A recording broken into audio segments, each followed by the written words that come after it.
Prince Harry is continuing his solo visit to British Columbia. He's there to promote the 10th edition of the Invictus Games. Harry met today with school children in Vancouver. He's building support for the coming games, which will be hosted by Vancouver and Whistler in February. Harry founded the international competition for wounded service men and women a decade ago.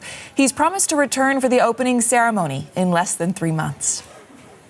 CBC's Lindsay Duncombe was at that event in Vancouver. Lindsay, what was Prince Harry up to?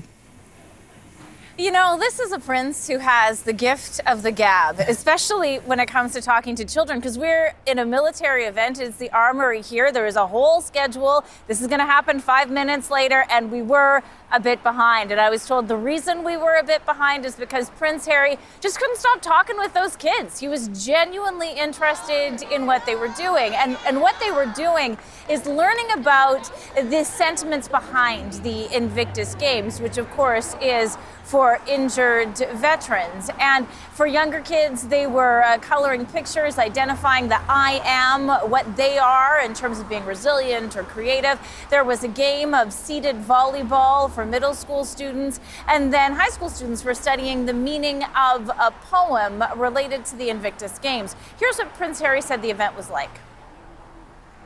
Meeting the kids today, who most of them should have been in gym class, seemed pretty happy to be here instead, apart from the ones that really, really love gym. But seeing them learn about the Invictus Games has had a profound impact on me, because this is where Invictus starts to go even wider, outside of the Invictus community, into schools in Canada and hopefully around the world as well. Now, these specific lessons were designed ahead of the Invictus Games happening here. They will be available on the website for schools all over the world to use if they want. And Lindsay, what's new about these upcoming games?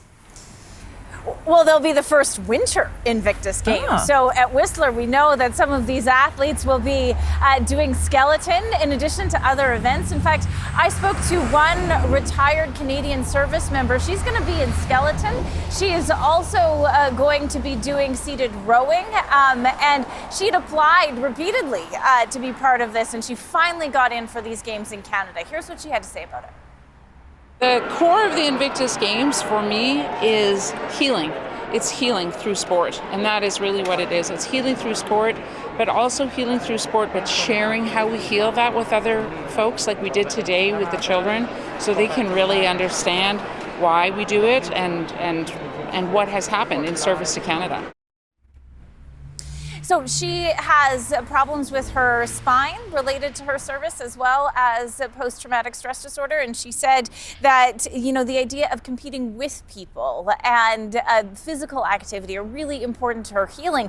And of course, this is something Prince Harry started because he too is a veteran. He served in combat, and you can see watching him with the veterans, watching him with the kids, that he really does relate to these experiences. Okay, CBC's Lindsay Duncombe in Victoria. Thank you so much, Lindsay.